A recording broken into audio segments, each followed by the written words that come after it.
Doncs avui fem la cloenda de la campanya d'estiu i estem contents perquè hi ha hagut bastanta participació. Cada dissabte s'han fet diferents activitats a diferents sectors del poble i molta cosa encara també a la canalla, perquè això sempre fa bellugar molt la gent, i en general l'opinió dels botiguers i dels clients estan contents i esperem repetir una altra ocasió.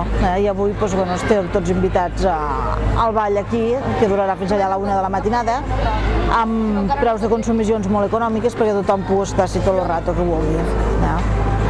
I esperem poder repetir.